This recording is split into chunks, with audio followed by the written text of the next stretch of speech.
I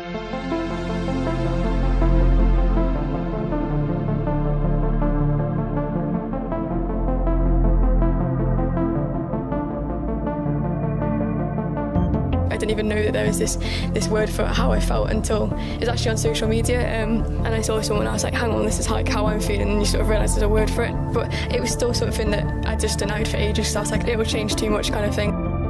If I know that you're gay and you're still in the Air Force and I'm in the Air Force, I would have to report you. And that's your own brother telling you that. That did hurt. That did. And I remember being so terrified about how she was going to react that I put my hands over my face because I didn't want to see what her instant reaction was. Hi, I'm Emma Goswell, and I came out as gay in 1989 when I was 18. Since then, I've probably come out hundreds of times, because it's not something you find yourself doing just once. No, if you're lucky enough to be lesbian, gay, bisexual, or trans, questioning, queer, or intersex, you could find yourself coming out every time you get a new job, join a new group, or make a new friend. It's fucking irritating, to be honest. Straight people don't have to do it, unless they're setting up a dating profile. And pretty much everyone will assume they're straight. But it's the one thing that really unites the LGBT plus community. At some point, we've all had to announce our sexuality or our gender identity. Why? Well, I'm still trying to figure that out, to be honest. I guess we tell our parents because we crave their unconditional love.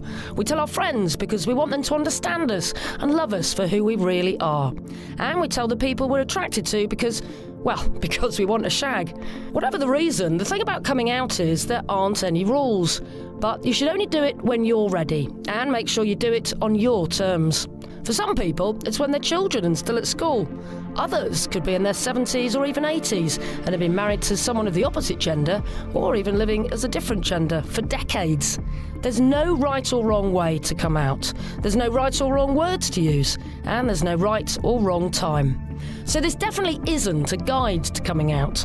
What it is a collection of stories from people who have been there and done it.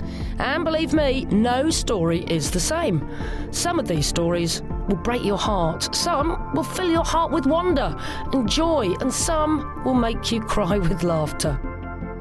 It's raw, it's emotional, it's funny, it's real. It's just a small part of being human. It's Coming Out Stories. Please subscribe to Coming Out Stories wherever you get your podcasts from. The very first episodes are on their way soon.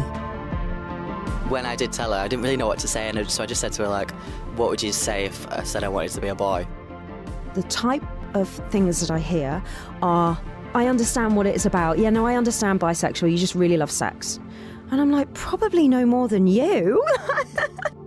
Told my dad, and all he said was, right, okay, well, just you let me know if anybody starts with you or starts any trouble, because I'll go see him.